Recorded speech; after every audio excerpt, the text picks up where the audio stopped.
You shall be my Duchess. But she is completely unsuitable, Your Grace.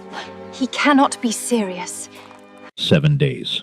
That was all the time the Duke of Westmoreland had to find a wife, or lose his ancestral empire to a cousin who despised him. The grand halls were filled with desperate debutantes, but the woman who ultimately stole his heart wasn't even on the guest list. The rain lashed against the towering stained glass windows of the London townhouse, mirroring the violent storm brewing inside the mind of Alistair Montgomery.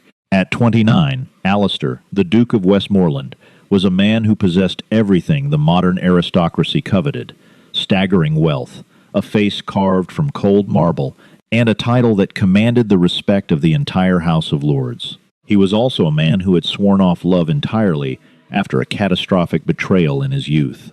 But on this damp Tuesday evening in November of 1842, his ironclad control over his life was shattered by a single piece of yellowed parchment. Sitting across from him in the dimly lit study was Mr. Oliver Thackeray, the family's senior solicitor from Coutts & Co., looking profoundly uncomfortable. Thackeray cleared his throat, adjusting his spectacles. "I am deeply sorry, Your Grace, but the late Duke, your father, was quite explicit. We only discovered this codicil hidden within the secondary vaults this morning." Alistair stared at the document, his jaw clenched so tightly it ached. "Read it again, Thackeray. The exact phrasing. Should my heir, Alistair, fail to take a lawfully wedded wife by the stroke of midnight on his 30th birthday, the entirety of the unentailed Westmoreland fortune, including Somerton Park and the London properties, shall bypass him entirely and revert to his cousin, Lord Nathaniel Hardwicke." Thackeray paused, wiping sweat from his brow. "Your 30th birthday is next Tuesday, Your Grace. You have exactly 7 days." Alistair slammed his fist onto the mahogany desk. Nathaniel Hardwicke was a notorious gambler, a man of vicious cruelty who had once bankrupted a family simply because he lost a horse race to their patriarch. To hand the Westmoreland legacy to Nathaniel was unthinkable. It would ruin thousands of tenants who depended on the estate. 7 days, Alistair breathed, the reality sinking in like a stone. "My father, even from the grave, seeks to punish me for refusing to marry the alliances he chose. What shall we do, Your Grace?" "We do what we must," Alistair said, his voice dropping to a glacial whisper. "Send word to my aunt. Tell her to open Somerton Park immediately. Invite the 5 most eligible, undisputed daughters of the peerage for a week-long country retreat. Tell them, I am finally looking to settle my estate." By Thursday afternoon, the sprawling grounds of Somerton Park were completely overrun by a chaotic parade of gilded carriages, desperate mothers, and overly perfumed debutantes. The prize was the highest in the land, and the scent of desperation was suffocating. Among the invitees was Lady Victoria Melbourne, widely considered the favorite. Victoria was breathtakingly beautiful, armed with a dowry of £50,000, and possessed a smile that hid the calculating mind of a battlefield general. But trailing behind Lady Victoria, struggling under the weight of 3 heavy velvet cloak boxes and an umbrella, was her cousin and paid companion, Miss Cecily Rutherford. Cecily was 26, a quiet, observant woman who had been utterly ruined by society's standards. 4 years ago, her father, a minor baron, had made a series of disastrous investments, ending his life in disgrace and leaving Cecily entirely destitute. Stripped of her standing, she had been forced into the humiliating role of an unpaid servant to her wealthy, spoiled cousin.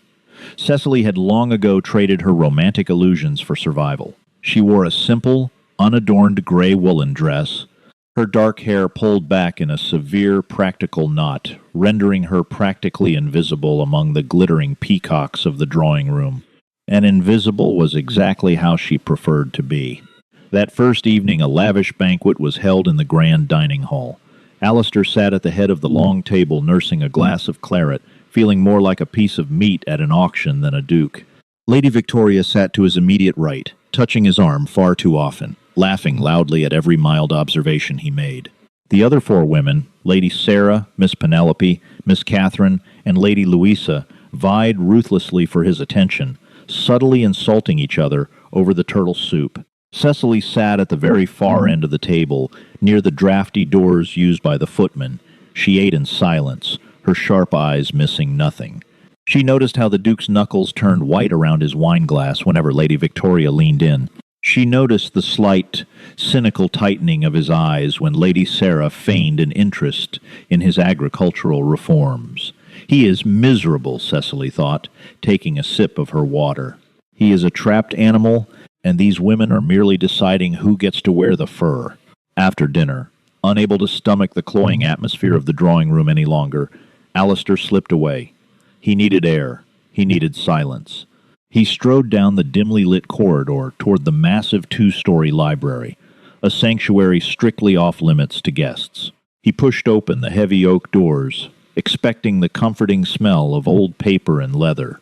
Instead, he found someone already there. Standing on a small wooden step stool, holding a flickering candelabra in one hand and tracing the spine of a massive ancient atlas with the other, was the woman in gray, Cecily. "This room is strictly forbidden to guests," Alistair barked, his temper flaring at the intrusion. Cecily didn't gasp. She didn't drop the candle or swoon. She merely turned her head, fixing him with a gaze of striking, unfazed hazel eyes. "I am not a guest, Your Grace," she replied, her voice smooth and grounded. "I am staff, or near enough to it, and your housekeeper, Mrs. Danvers, requested I fetch a geographical dictionary for Lady Victoria, who wishes to impress you tomorrow with her sudden, profound interest in the topography of your Scottish estates." Alistair stopped cold. The blatant, brutal honesty of the remark caught him completely off guard. "Is that so?" he asked, stepping further into the room, the anger draining away into genuine curiosity. "Yes," Cecily said, stepping down from the stool and dusting off her skirt, "though I'd advise you not to ask her about the Highlands. She believes Edinburgh is a type of cheese." A startling, unfamiliar sound escaped Alistair's chest. It was a laugh, short, rough, and entirely genuine. Cecily looked at him, a faint, wry smile touching the corners of her lips. In that quiet, shadowy library, away from the glittering masks and the ticking clock of his inheritance, Alistair looked at Cecily Rutherford and, for the first time in his life, actually saw her. By the morning of the fourth day, the tension at Somerton Park was a physical weight pressing down on the estate. The masquerade of polite society was beginning to crack. The ladies, realizing the Duke was running out of time, though they didn't know the exact reason why, resorted to quiet sabotage. A ruined dress here, a misplaced letter there. Alistair found the entire charade sickening. The only fleeting moments of sanity he possessed were the accidental, stolen encounters with Cecily. He found himself actively seeking her out. He would spot her in the conservatory, tending to her cousin's discarded shawls, and strike up conversations about botany. He would find her in the morning room organizing the mail, and they would exchange quiet, devastatingly witty critiques of the ongoing circus. She did not flatter him.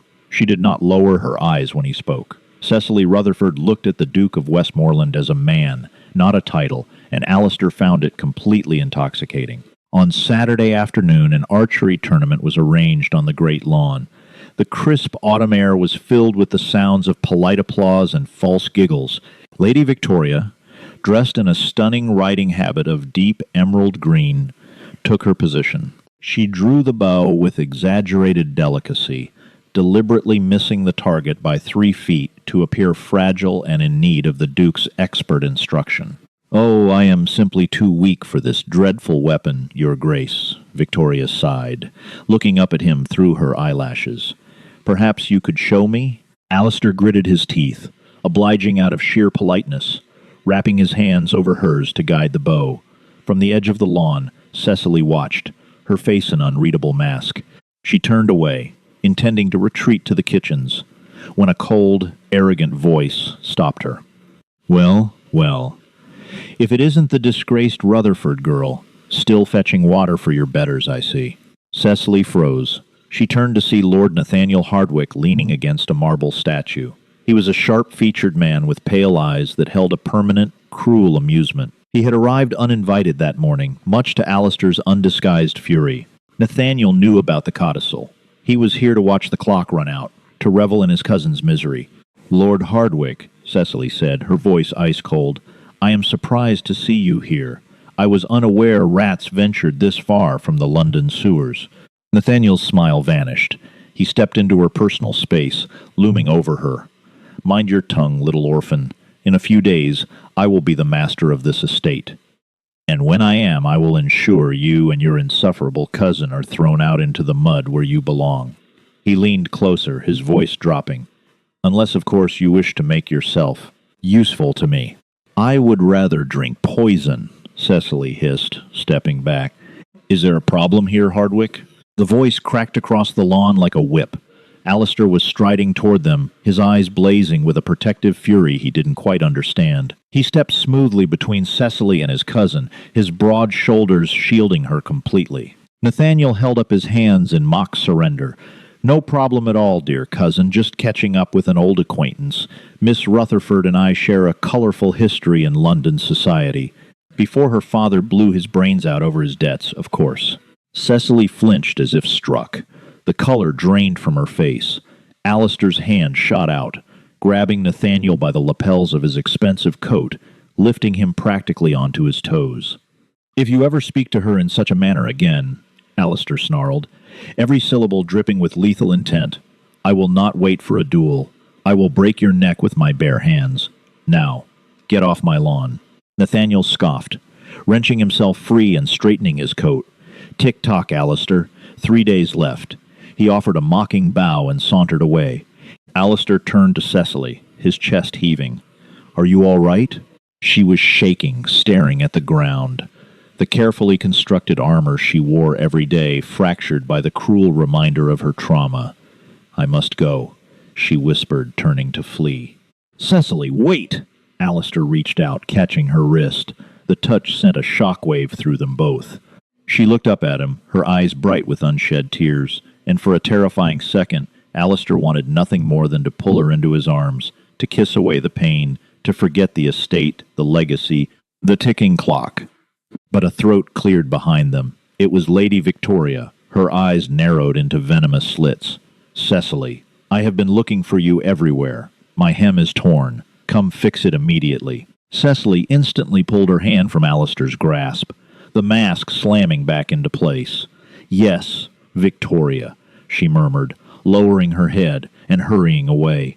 Alistair watched her go, a profound, agonizing realization washing over him. He had 3 days to choose a bride, and the only woman he wanted was the one he could not possibly have. A penniless companion, a woman steeped in scandal. The ton would tear her apart. It would be social suicide. But as he watched her gray dress disappear into the manor, Alistair knew he didn't care.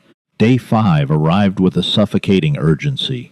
It was Sunday. The grand ball, where Alistair was expected to announce his betrothal, was scheduled for Monday night. The wedding would be forced through by special license on Tuesday, his birthday. The walls of Somerton Park felt like they were closing in. That afternoon, disaster struck. The entire household was thrown into chaos when it was discovered that the Montgomery sapphire, a priceless, fist-sized jewel that Alistair's mother had worn on her wedding day, traditionally given to the bride-to-be, had vanished from the Duke's locked study. The estate was placed on lockdown. Guests whispered furiously behind closed doors.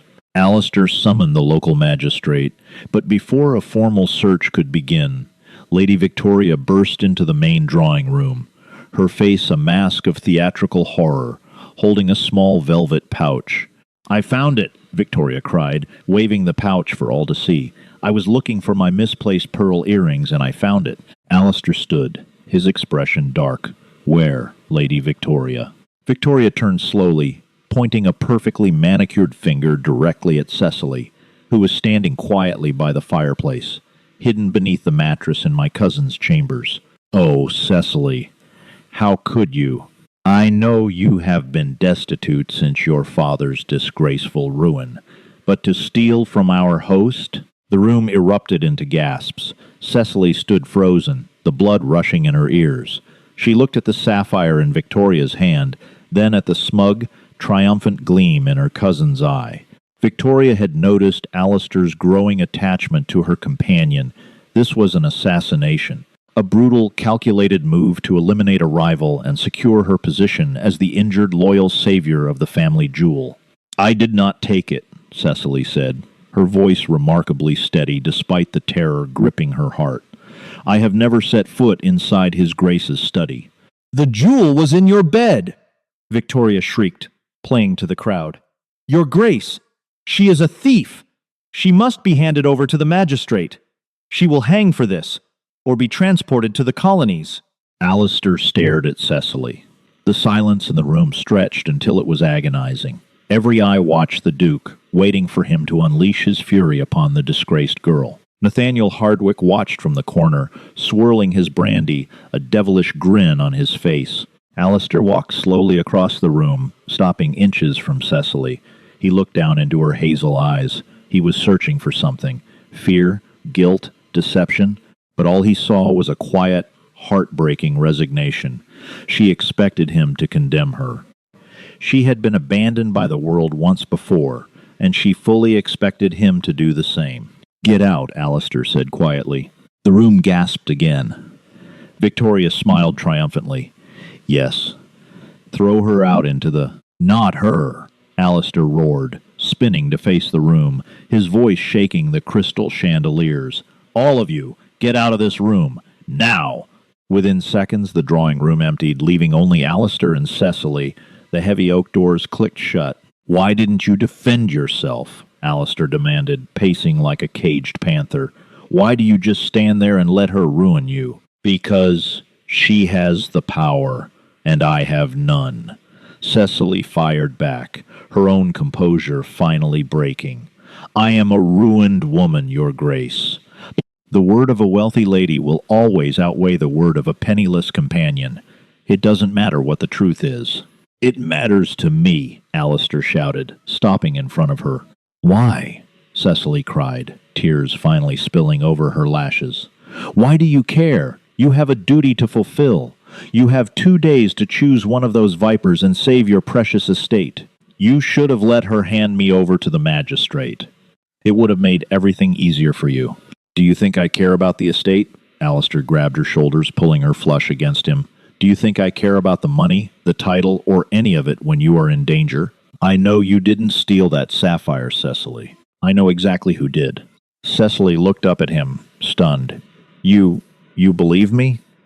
"I saw Nathaniel speaking with Victoria's maid an hour before the gem went missing," Alistair revealed, his voice dropping to a fierce, ragged whisper. "Nathaniel orchestrated this. He promised Victoria something in exchange for causing a scandal, something to disrupt my timeline so the clock runs out. They planted it. Then you must expose them. You must—" "I don't give a damn about them," Alistair interrupted, his gaze dropping to her lips. "I only care about you. Since the moment I found you in my library, I haven't been able to breathe properly. I haven't been able to look at another woman.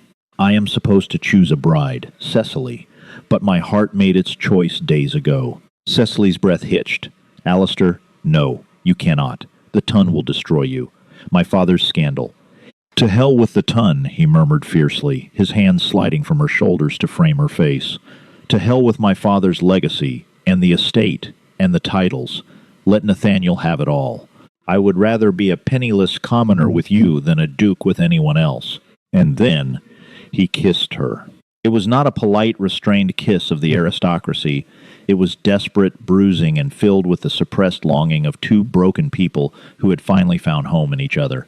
Cecily's hands tangled in his hair, pulling him closer, surrendering to the overwhelming tide of emotion she had fought for so long. The storm raged outside the manor windows, rain lashing against the glass, but inside the drawing room, the world had entirely stopped. When they finally broke apart, breathless, Alistair rested his forehead against hers. Marry me tomorrow." Cecily looked at him, her heart pounding. The danger was astronomical. If she said yes, she would be stepping into a war zone.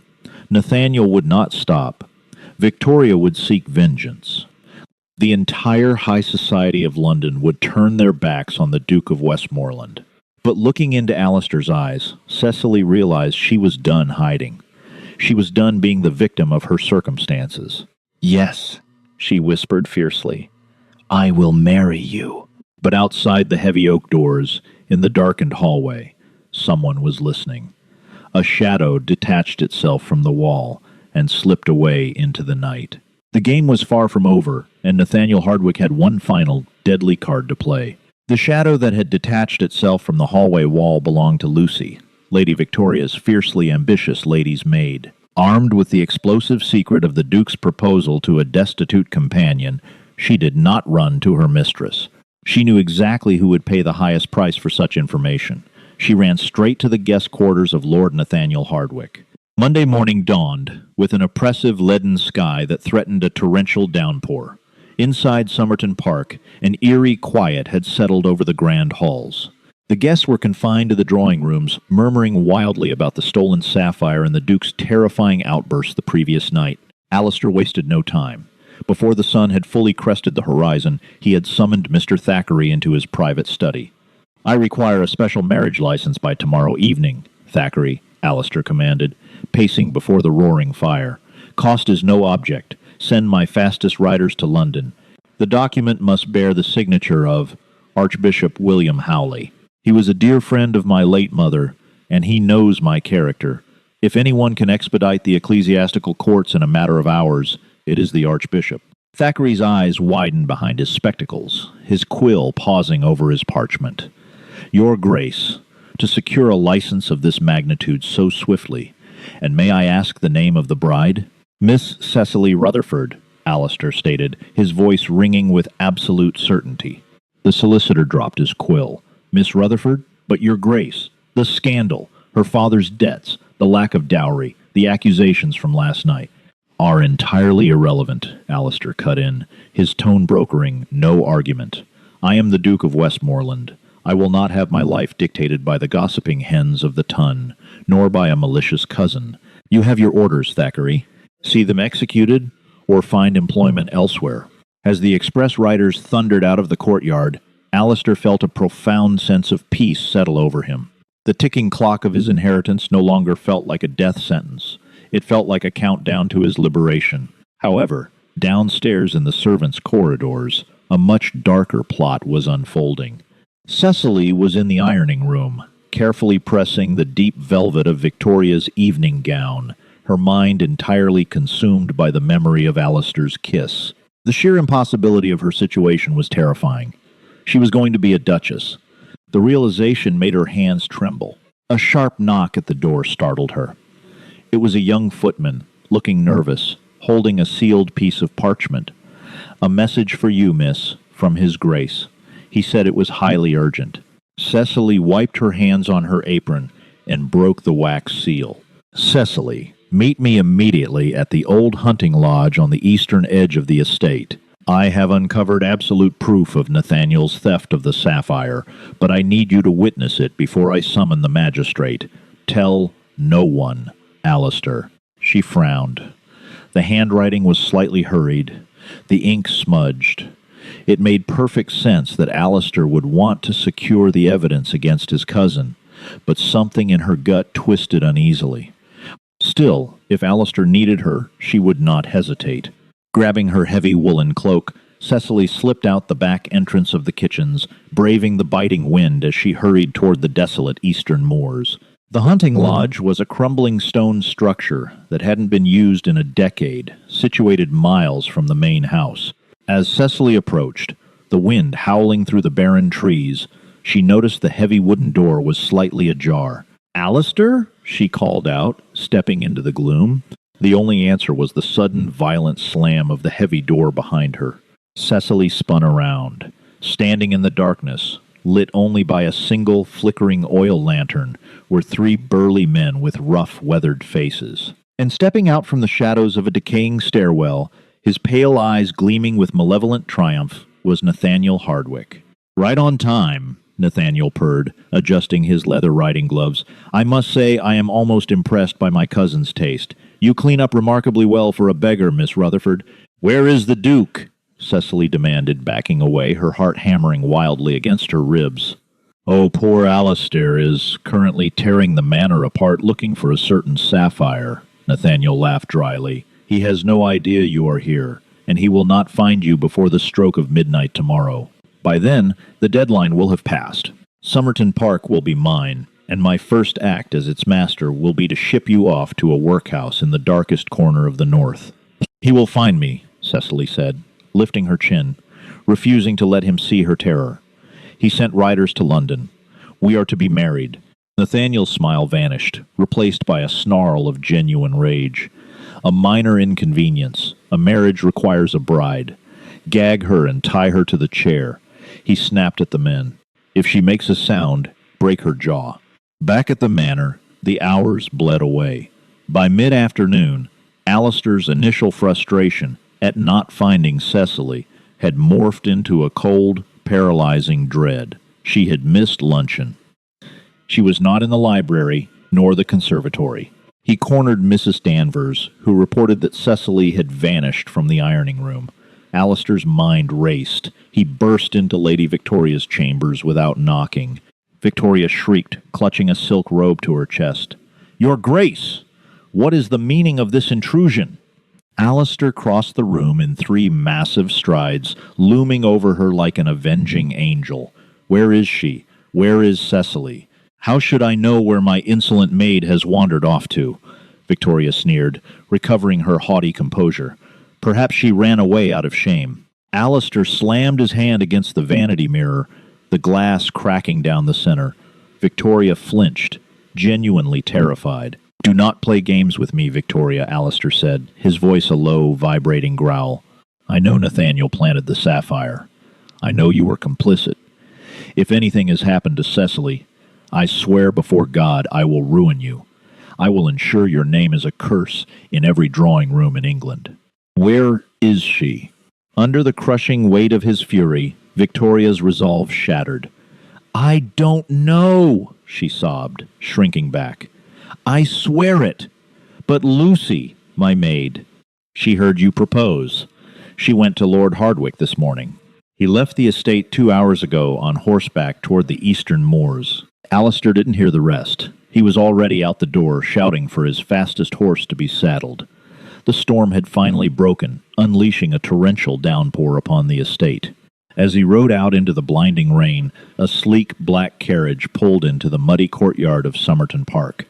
Stepping out, shielding his face with a heavy bowler hat, was Inspector Charles Field of the newly formed Metropolitan Police. Thackeray had sent for him via telegraph that morning regarding the stolen sapphire, but Inspector Field was about to walk into a crime far more severe than grand larceny. The rain was coming down in sheets, turning the moor into a treacherous quagmire. Alistair urged his stallion forward, the animal's hooves slipping and sliding in the mud. The thunder roared, but it was nothing compared to the roar of blood in Alistair's ears. He knew the old hunting lodge. It was the only shelter for miles. Inside the lodge, Cecily sat bound to a heavy wooden chair, a filthy rag tied tight across her mouth. The 3 mercenaries were playing cards by lantern light, while Nathaniel paced furiously by the boarded-up window, checking his pocket watch. It was nearing 8 o'clock on Monday evening. 28 hours left. Suddenly, the heavy oak door of the lodge exploded inward, splintering off its iron hinges. Alistair stood framed in the doorway, soaked to the bone, a heavy riding crop in his hand, looking like a demon summoned from the depths of the storm. The mercenaries scrambled up, drawing knives. Alistair didn't hesitate. He lunged forward with devastating speed. The first man caught a brutal backhand from the weighted end of the riding crop, collapsing instantly. The second lunged with a blade, but Alistair sidestepped, grabbing the man's arm and twisting it until a sickening crack echoed through the room. The third man, seeing the sheer, unstoppable violence in the Duke's eyes, dropped his weapon and bolted out the shattered door into the rain. Nathaniel drew a silver pistol from his coat, his hand shaking. "Stay back, Alistair! I will shoot her!" he screamed, leveling the barrel at Cecily's head. Alistair froze, his chest heaving, his eyes locking onto Cecily. She was pale, her wrists bleeding from struggling against the ropes, but her hazel eyes burned with defiance. She looked at Alistair and shook her head sharply. "Don't surrender. You've lost, Nathaniel," Alistair said, his voice deadly calm over the roaring thunder. "Even if you shoot her, I will tear you apart before you can pull the trigger a second time. You will hang for murder, and you will never see a single penny of the Westmoreland estate." Nathaniel's hand wavered. The cowardly aristocrat had never faced real violence in his life. He was a master of whispers and poison, not blood. In that split second of hesitation, Alistair closed the distance. He slapped the pistol aside and drove his fist into his cousin's jaw. Nathaniel crumpled to the floor, unconscious before he hit the stone. Alistair dropped to his knees beside Cecily, his hands shaking as he tore the gag from her mouth and frantically untied the rough ropes binding her wrists. "I'm here," he whispered, pulling her crushing against his chest. "I have you. You're safe." Cecily buried her face in his wet coat, a ragged sob finally escaping her throat. She clung to him as if he were the only solid thing left in the universe. "He was going to lock me away," she breathed. "He is going to prison," Alistair vowed, kissing the top of her head. "And you are going to be my Duchess." They rode back to Somerton Park together on Alistair's horse, Nathaniel tied securely to a second horse they had found stabled out back. When they arrived at the estate, the grand hall was in a state of absolute pandemonium. It was late Tuesday evening. The deadline was hours away. The guests had gathered in the main foyer, whispering frantically. Lady Victoria looked as pale as a ghost. Alistair strode through the massive double doors, carrying Cecily in his arms, both of them covered in mud and soaked in rain. Silence slammed down upon the room. Behind them, two of Alistair's massive gamekeepers dragged a battered, conscious Nathaniel inside, throwing him onto the marble floor. "Your Grace!" Mr. Thackeray pushed his way through the crowd, waving a heavy parchment sealed with red wax. Stock. The writers returned. The special license. Archbishop Howley granted it directly. Excellent. Alistair announced to the stunned crowd, gently setting Cecily on her feet but keeping his arm wrapped tightly around her waist. He looked at the sea of shocked aristocratic faces. "Ladies and gentlemen, allow me to introduce my bride, the future Duchess of Westmoreland." Gasps erupted, quickly followed by scandalized whispering. Lady Victoria stepped forward, her face twisted in desperation. "Alistair, you cannot. She is ruined. She is a thief. The sapphire, a deep, authoritative voice boomed from the back of the hall, was found precisely where Lord Hardwicke instructed Lady Victoria's maid to hide it prior to its discovery. The crowd parted to reveal Inspector Charles Field of the Metropolitan Police. He stepped forward, tipping his hat to the Duke. "Your Grace, following your solicitor's telegram, I conducted a thorough interview with the staff. The maid, Lucy, confessed to everything under caution. Lord Hardwicke orchestrated the theft to defame Miss Rutherford, and orchestrated her abduction this very morning." Inspector Field looked down at the pathetic figure of Nathaniel on the floor. "Lord Nathaniel Hardwicke, I am arresting you for grand larceny, extortion, and the unlawful abduction of Miss Cecily Rutherford. The Crown will see you transported for a very long time." As the police officers dragged a screaming, cursing Nathaniel away, Alistair turned to Cecily. He gently wiped a streak of mud from her cheek. "I believe we have a wedding to attend." The ceremony took place entirely contrary to aristocratic tradition. There was no grand cathedral, no choir, no diamond tiaras. It happened in the quiet, candlelit sanctuary of the estate's private chapel. The clock in the hallway chimed 1:45. Cecily stood before the altar, still wearing her damp, mud-stained gray woolen dress. But as she looked up into Alistair's eyes, she had never felt more beautiful or more cherished in her entire life. The local vicar spoke the vows with a trembling voice, acutely aware of the dramatic circumstances. When Alistair slid his mother's heavy gold ring onto Cecily's finger, his hand was completely steady. "I, Alistair, take thee, Cecily," he murmured, the words carrying a profound, unbreakable weight. "I, Cecily, take thee, Alistair," she whispered back, a tear slipping down her cheek not of sorrow, but of overwhelming joy. As the vicar pronounced them husband and wife, the heavy, resounding gong of the grandfather clock in the main hall began to chime. Bong, bong, midnight, Tuesday, his 30th birthday. Alistair leaned down and kissed his wife, sealing their fate. The estate was saved, the treacherous cousin was banished in chains, and the malicious whispers of society had been utterly defeated. But as Alistair held Cecily in his arms, the inheritance felt entirely insignificant. He had been forced to choose a bride to save his empire, but in the end, he found the one woman who saved his soul. In the years that followed, the Duke and Duchess of Westmoreland became a legend in London. They did not adhere to the rigid, cruel rules of the ton. They opened their estates to the poor, funded orphanages, and lived fiercely, passionately, and unapologetically on their own terms.